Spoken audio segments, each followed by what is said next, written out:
welcome ulit sa ating panibagong D-series. Charis, ano lang to? Panibagong vlog.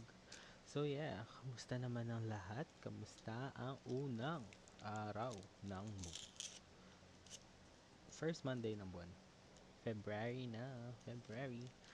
So, kamusta naman ang lahat? Kamusta naman ang lahat? Kamusta ang inyong sobrang tagal na January? Parang 42 days ang January natin ngayon. Ayan, ayan. Ay, eto.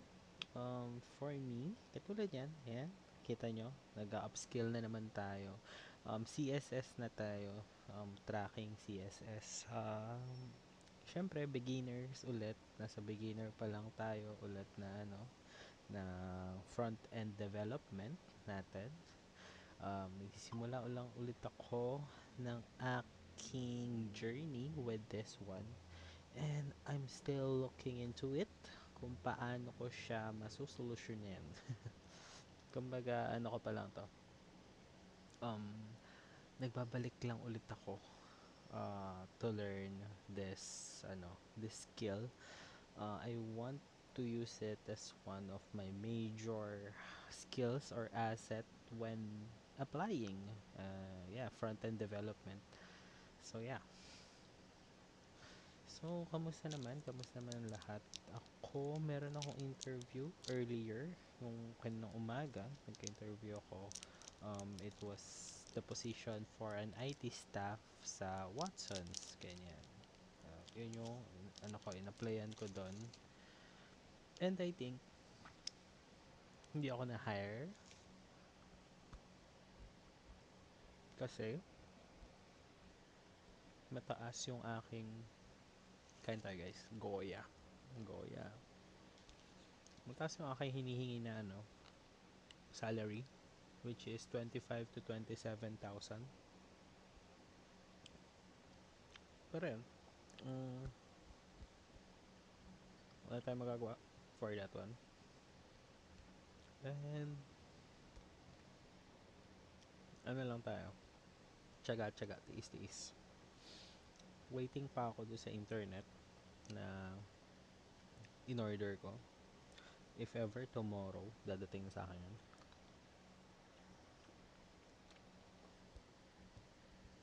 Ano yun dito na internet.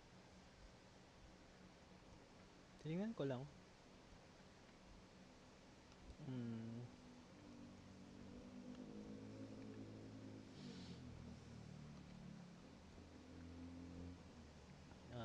Nag-apply ako with ESL. I've just completed my requirements earlier. Tapos bukas may interview ako.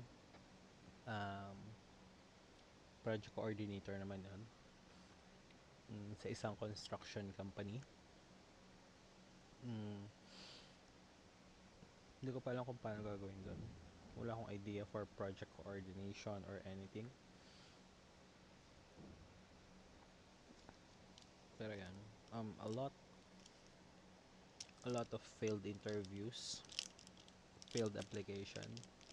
I'm not yet hired, which stresses me out ng bongga. Laban lang for me.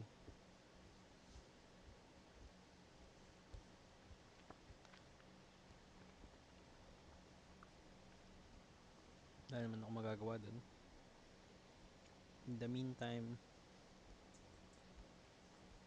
I just need to send a lot of application.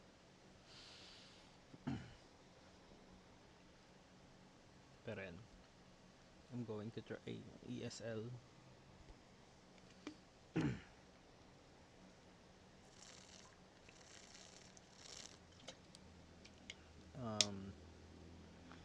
At least dito lang ako sa bahay. Tapos, I need to fix my room when that happen. Nakaharap ako around dito sa bintana, tapos naka-cover itong cortina ko for that one, para Sabi kasi ganun daw dapat yung background and everything pag nag-apply ako. I mean, pag nag-training, tsaka meron naman daw materials na ibibigay sa amin to be used. Um, I'm wishing maging okay siya. Gusto ko ring magtuloy-tuloy yon. I'm not, ano pa ako, nai-stress pa ako for everything. Nai-stress ako sa mga nangyayari. Sabi ko nga sa inyo, wala pa akong work. And in the meantime, I'm gonna use this ESL to earn money for the meantime. Per hour, ang ano niya is 120 pesos, which is $2 at best $2, which is okay lang din naman. $2, it's starting.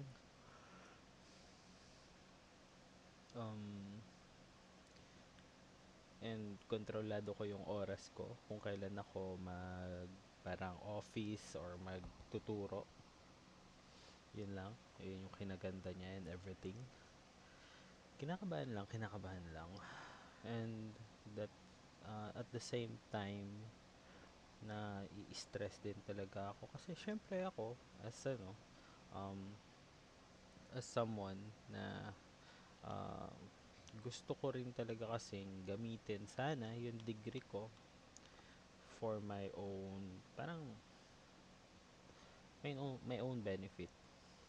Pero if I'm not given the chance to use this skill, I'm still going to improve. Gagawa ko ng mga mini projects ko na I'm going to sell those um parang going to sell those program if ever the long run. Ganun gagawin ko,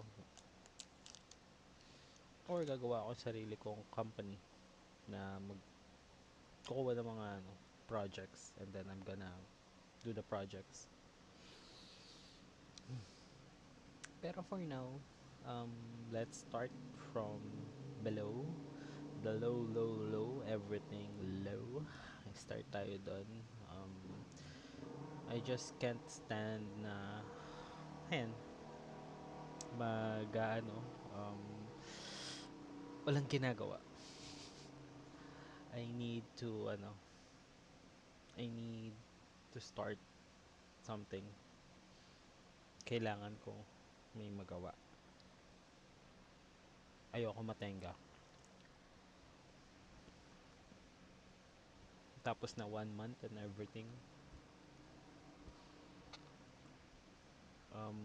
Gagawin ko is iipunan ko yung laptop na bibiling ko.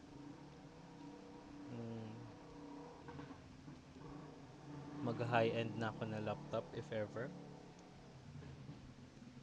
Mga around 40 to 30. Kasi meron si Huawei na laptop. Baka yun yung bilhin ko. Na around 40.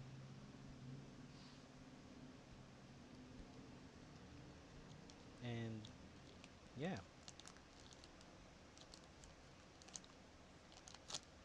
I think that will be my my objective for now. If hindi ako palaran in my applications, this will be my backup.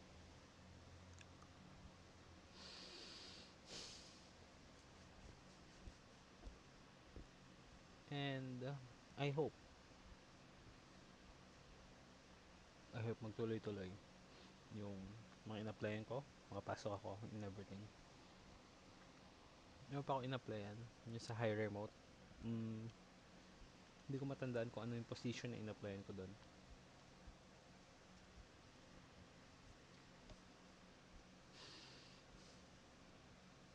And that will be an interview sa Wednesday, 11:20 p.m. Need to prepare for that. Tapos, this week, around Thursday or Friday, punta ako ng university namin to finish yung mismong, um, ano ko, yung ano ko, um, kinikredit kong subject.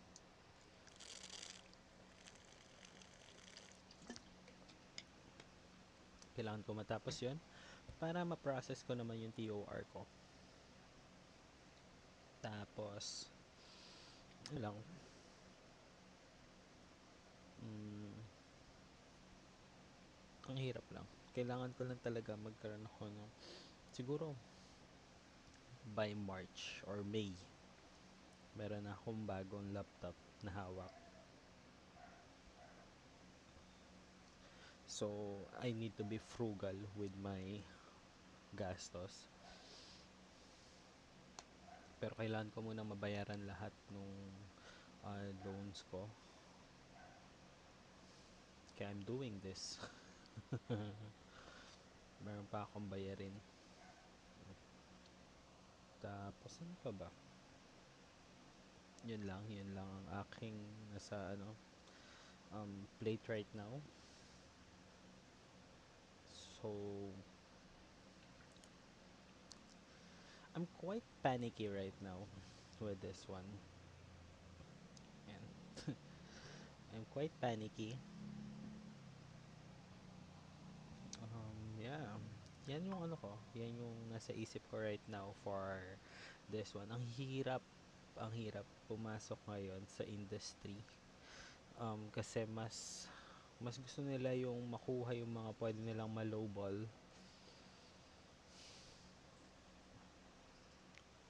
So yeah, it's kind of hard. It's kind of hard to enter the industry right now. So I think I'm going to make more on use my portfolio. I'm going to create a portfolio on my end for this one and provide to anyone to start my career. Dahan-dahan. Sabi ko nga dati pa, baby steps tayo, one step at a time. And there's nothing I can do. And if I try to do panicky mode, wala rin akong magagawa. Kasi I'm just cluttering everything sa utak ko. So I need to stay calm, I need to stay firm on doing this. Yan yung inaano ko ngayon, minamantra ko ngayon. I need to harden myself or steel myself for the upcoming months na mangyayari. Pero I think I'm gonna do it yung ESL. Pag hindi ako tinanggap dun sa high remote, pag hindi ako na ano dun, um, ayan, to continue ko si ESL. Patapusin ko siya and working as an ESL um, for the meantime.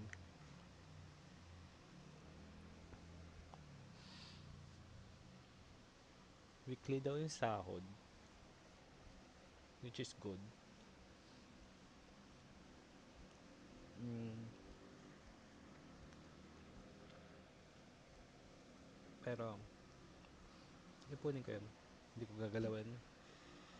Mm, more on gagawin ko, yung sasahurin ko doon,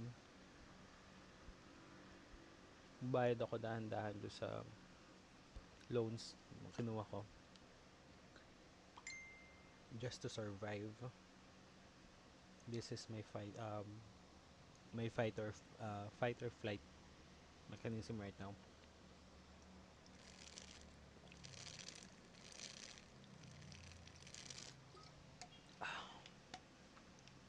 Unti na lang. Dadating din tayo doon sa point na smooth na ang everything. Tsaga-tsaga lang, sabi nga nila. You just need to endure everything right now. I need to endure everything right now. For me, um, sabi nga nila walang nagiging successful na tao sa isang araw.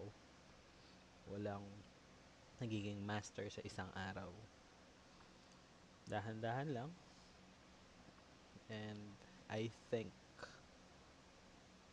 I think this will be a great thing for me. I just need to calm down myself. I need to focus everything. Mm, di ko na sure kung ano pa ang ano ko, um, gagawin ko. Pero yun, that's the general, no? Pero yun, nag-apply talaga ako kanina. Ito, ito ano to, real ano to, experience ko kanina. Inis na inis ako. The thing is, sabi nung ano, email sa akin, um, urgent, I need to go to the office na in-applyan ko, um, 7 a.m. Um, so, 7 a.m. nandun ako sa lugar. And the thing is, the office is still closed at that time. So, why would they put 7 a.m. as the time you must go? So, if people cannot respect your punctuality, why would you respect them with their time? So, yun. Ano lang, yun yung ano ko eh, pinakamoto ko pag nag-a-apply. Oo, um, matagal yung process ng application and everything, pero everyone has their own time. Everyone has their own, um, parang shenanigans, mga gawain. So, if the recruiter or if the office cannot follow the scheduled time na ino mo. Hindi ko naman sinasabing ano to, as parang ang privilege naman, ang privilege ng dating, ang hangin ng dating. Pero kasi, kaya nga ang mga ano, may kasabihan na time is gold, time is money. Kasi totoo yon. Like, if you're going to look back into the past, all those wasted time na you've done, you always regret that. Na parang ang lagi mo sinasabi, ang dami kong oras nung time na yon but hindi ko ginamit. So, ganun din when you're applying. If they cannot follow to the time that they have set, why set that time? Why set that kind of time for their interview and everything kung wala naman palang tao pa doon sa office? So, sana nagsabi sila na alas 8, alas 9 dapat nandun sa office. Kasi may mga ibang tao na um, marami pang maraming magagamit do sa oras na sinayang nila sa'yo. Yun lang. Nainis lang talaga ako. Tapos yung guard pa doon sa area na parang ang, ang ano niya, um, hindi siya magandang kausap. Legit. Nagpark ako saglit and then nagtanong lang ako um, kung yun ba yung building or yung office. Then ang sagot sa akin is um, bawal mag-park dyan. Uh, tapos sumagot siya, oo. Tapos ang sungit pa nung pagkasabi niya. Tapos tinanong ko saan pwede mag-park. Ang sagot sa akin, maghanap ka. Like, if you're an applicant and that's the person na magbubungad sa'yo, umagang umaga, ang pangit na agad automatic nung place na yun para sa'yo. Ang pangit na agad nung environment na yun sa'yo. So, hindi na siya agad kaaya-ayang tignan and sabi nga nila, yung unang impression mo will stick to you hanggang sa dulo sa ibang tao. So, parang ganun din sa sa front ng company. Kahit sabihin natin guardian and hindi siya related doon sa office nyo, if that guard is the one who's welcoming or parang um, kausap mo sa unang-una, 'di ba? Mawawalan ka talaga ng gana, mawawalan ka ng parang, ay, putang pangit ng lugar, ang pangit nung ano, hindi welcoming and ang dating agad sa'yo is toxic. Kahit guard pa yan, so they should have someone properly greet. Hindi ko naman sinasabing laging i-greet or anything. Pero kasi, they are the front desk for that office. They are the people na unang nakakasalamuha ng mga nag apply ng mga mag-a-apply sa kanila. If that's the way how they treat people, how they greet people, sinong magkakaroon ng gana mag-apply doon? And mas malamang, mas mababa ang retention rate ng mga taong ng mga nagiging trabahador doon with that kind of ugali nung bubungad sa'yo. Like, ito Accenture.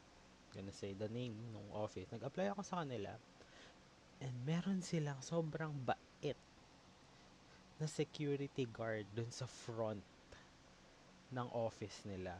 Very accommodating, very friendly, and grabe, if they will assist you for you to fully understand kung ano yung dapat mong gawin. They will ask nicely kung ano yung kailangan mo. They will help you if you're feeling lost dun sa process. And they will feel you at home. They will feel you, they will make you feel at home. They will make you feel na, ay, shit, nakakatuwa. Ang gaan ng pakiramdam. Kasi, hindi ka nila tinatrato na parang, alam mo yun, ang baba nung parang, ang dating is, ang baba nung tingin sa'yo nung ano, yung doon sa in-applyan ko. Like, nakaka-degrade. Pero, grabe, ibang iba yung experience ko with Accenture's front desk. They are very accommodating. They are everything na sobrang professional. Yung dun sa yung pinag-applyan ko, sobrang unprofessional. They were shouting. Like, um, oo, gets namin, yung lugar is small. And for you to shout to the applicants na applying, that's very unprofessional. That's very unethical. So, it's not a good image na mareretain sa mga applicants nyo. And, yeah, I'm gonna say it's so disgusting that this kind of um, recruitment area, recruitment hub exists. Kaya lang may mga kumakagat dyan kasi people are in need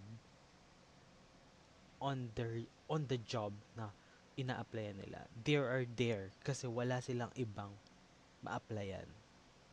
And with the way how they treat people applying, I think it's not the best place for you to apply and should look away and turn around. You have to run. So, yun lang. If they're not treating you well, if they're not professional enough to treat you professionally too, so, 'di ba? Why would you still continue yung application process mo doon? It's better for you to turn around and run. It's a very, very, very red flag automatically. For me, ayan yung ano ko, ayan yung opinion ko for that one. So, nakakaano lang talaga. Nakaka-degrade lang talaga yung mga ugali nila doon. And it's not ano, it's not for me.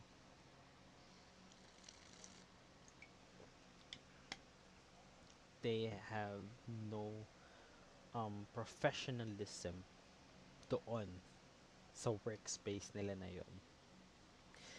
Ang squammy nila, sobrang squammy nung recruitment hub na yon. I'm not going to say the name of that office, pero legit, if papuntahan mo yung area na yon, you would know it. Lalo na sa mga description na inaano ko, sobrang unprofessional talaga. Hindi naman lagi, pero they were screaming na sabi, uh, basta sumigaw talaga, nanigaw. Like, tumahimik po kayo lahat. May nag interview dito. The thing is, isa lang yung lugar nila doon sa area na kung saan nila nilalagay yung mga applicants. And in which, that area will be kung saan nag-uusap yung mga applicants, getting to know everyone around you. Kasi they will be potentially your co-worker. They will be potentially your co-worker. So, it's already creating connections, creating parang, in a sense, family feeling, family vibe, brotherhood vibes. And then, they were screaming something na ganon.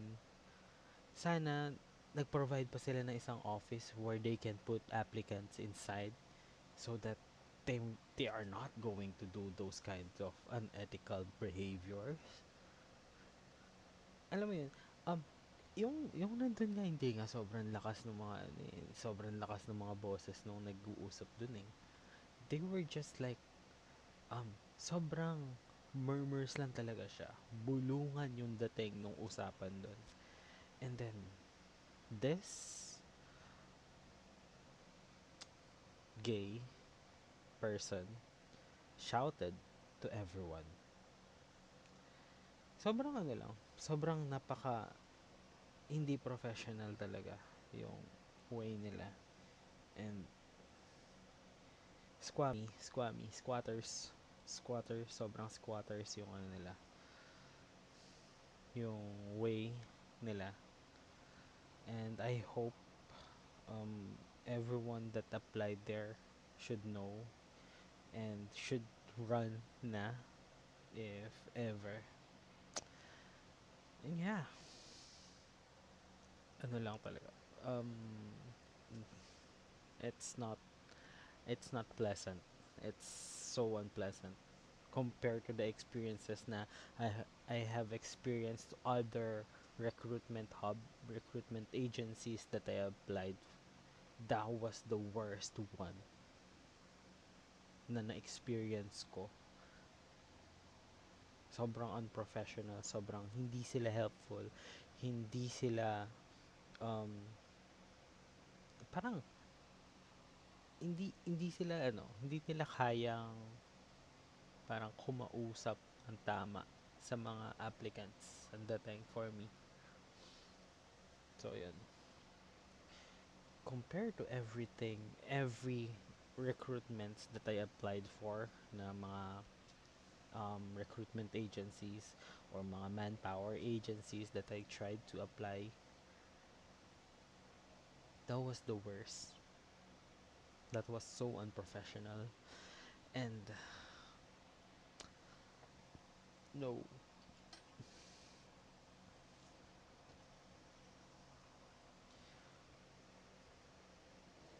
Tapos, ano pa ba?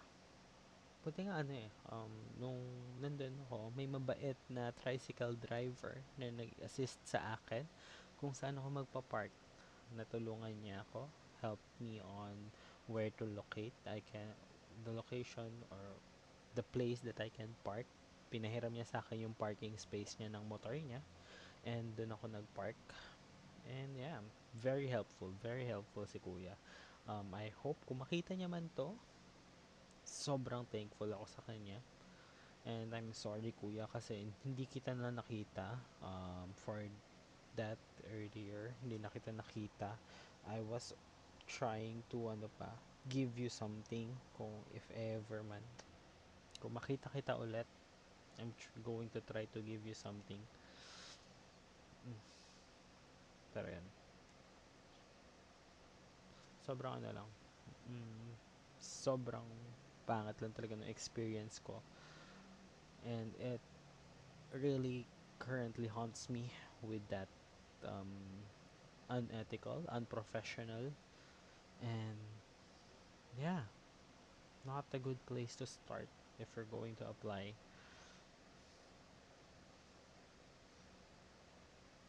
Tapos, maganda naman yung biyahe ko. Mabilis lang. Sobrang bilis to be honest. Which is, yeah, nakakatuwa. Walang traffic kasi maaga nga naman ako umalis. And, yeah, so far, yun talaga yung pinaka ano ko, um, siguro yun yung trauma ko for now. Kasi meron din ako na-applyan dun sa around Kalayaan Avenue.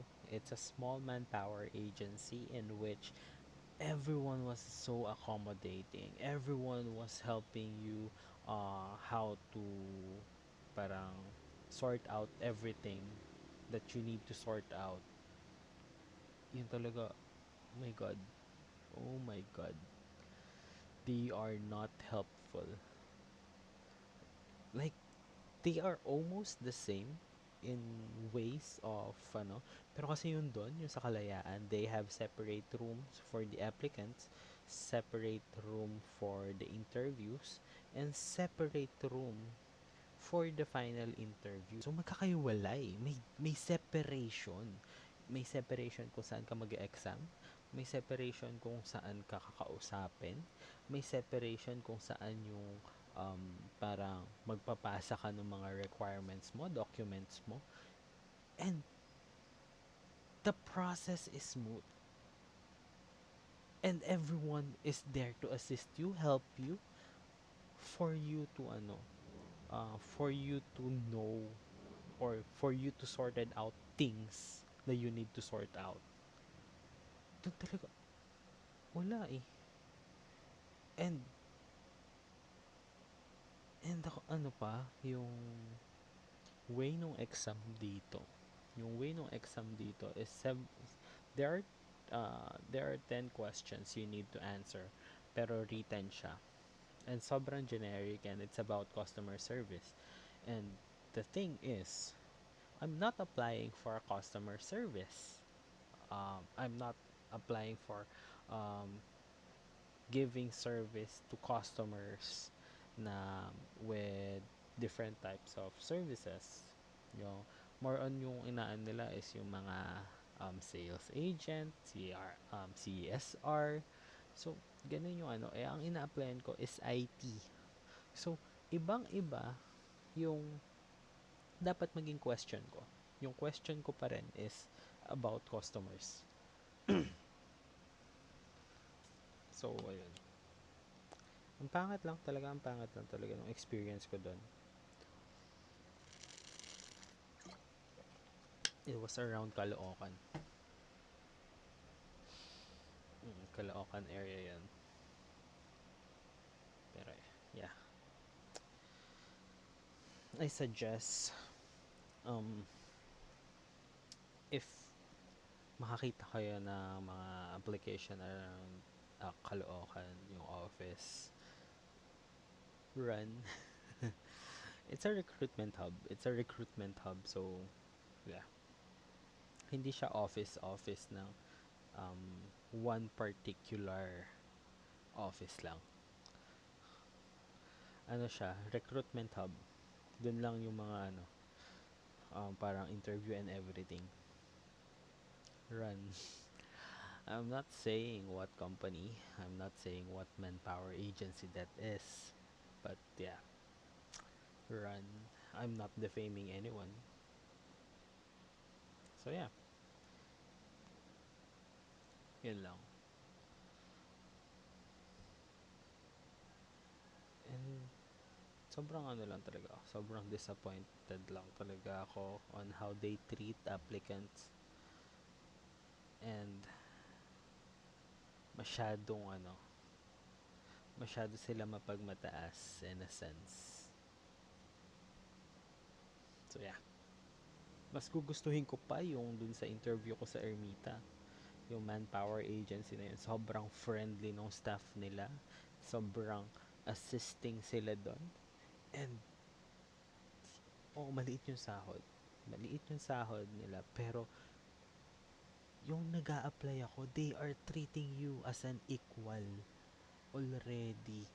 Kahit hindi ka pa part ng company nila, they are treating you as an equal. Doon talaga you will feel degraded. You will feel na parang ang pinapahiwatig nila, ang taas-taas nila over you.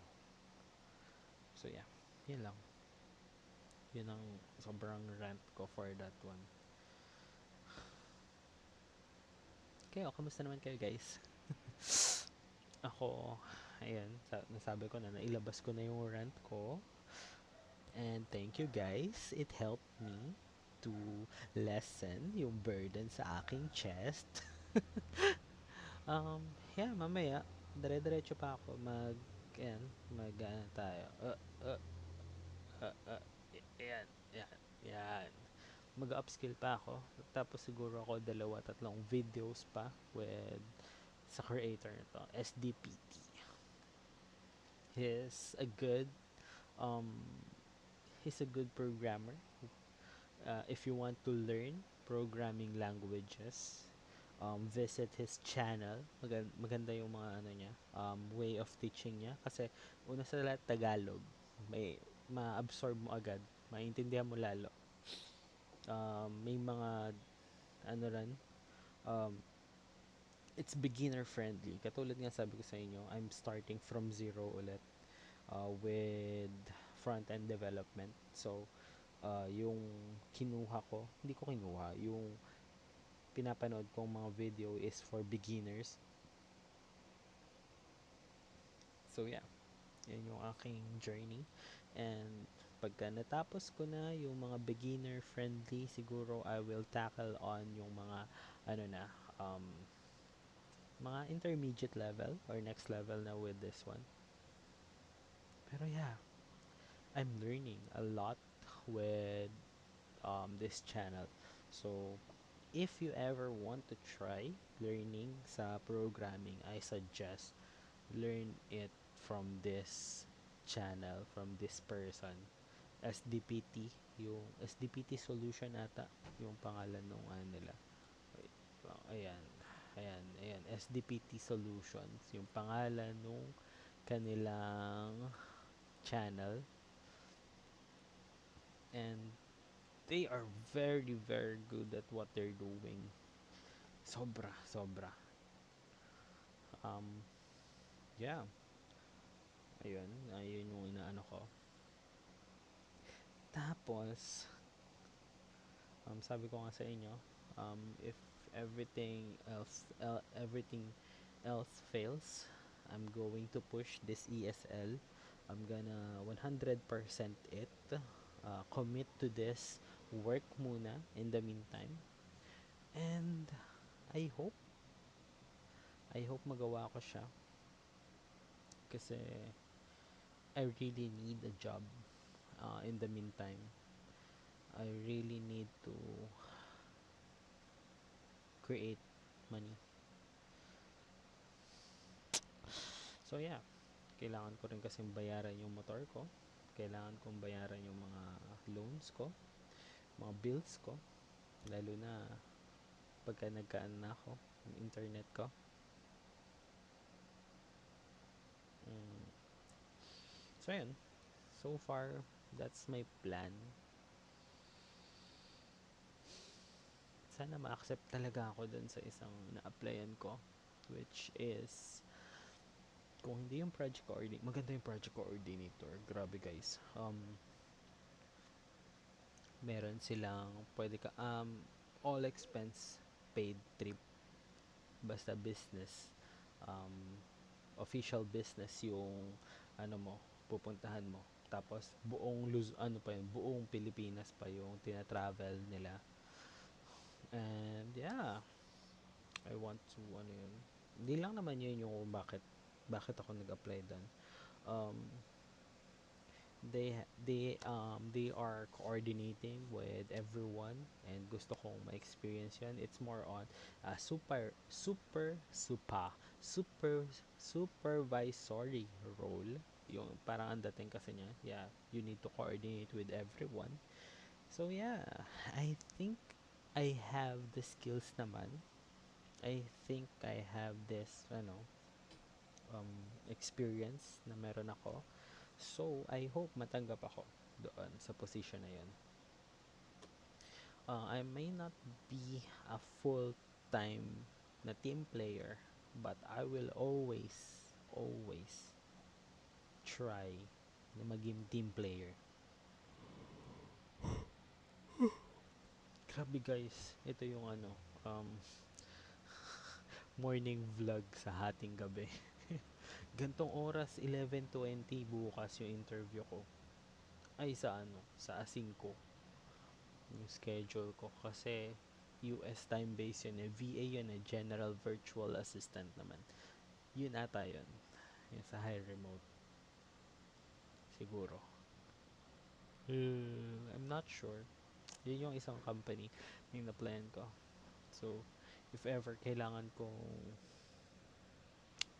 magising ng gantong oras hanggang alas 8 ng umaga or alas 8 ba or alas 9 ng umaga, then matutulog na ako noon from that time hanggang forever. Pero yun, um,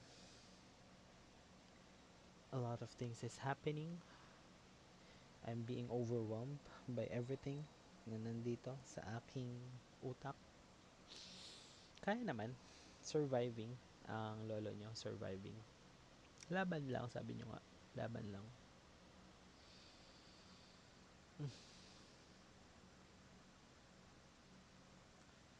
I need I need to earn money. We need to support everything we need.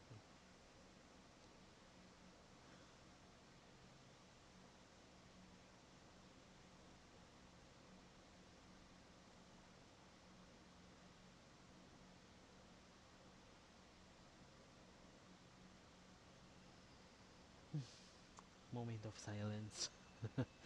Pagod lang talaga. Daming tumatakbo sa utak. As always. Yan ang Pinoy. Daming iniisip. Unti na lang, mababaliw na. Charis. So, ayan. I hope everyone, this is more of a rant instead of, a daily something. Daily talks. More of daily, podcast. More on, ang nangyari for today is more on ranting talaga yung nangyari. And thank you. Thank you kasi nandyan kayo and nakikinig. Ano lang talaga. Um, salamat lang for everyone na listening to this. It might not be that great, but it's really helpful. And I'm so thankful for everyone talaga. So yun lang. Again, I hope everyone can relate sa mga sinabi ko, sa mga um, yan, yung mga katulad nga na sabi ko sa inyo is yung para sa journey ko dito. Sana nakarelate kayo sa aking journey sa paghahanap ng trabaho, sa mga frustrations ko currently and everything. I hope na-relate kayo sa aking mga ganap sa buhay. Again, thank you. Thank you sa lahat na nakikinig. Thank you sa lahat ng nanonood.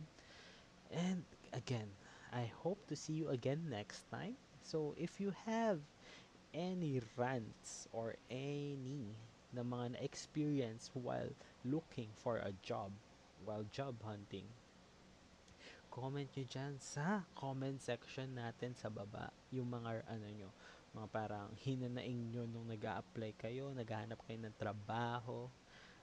Ano yung pinaka parang naging worst experience nyo when you were looking for a job.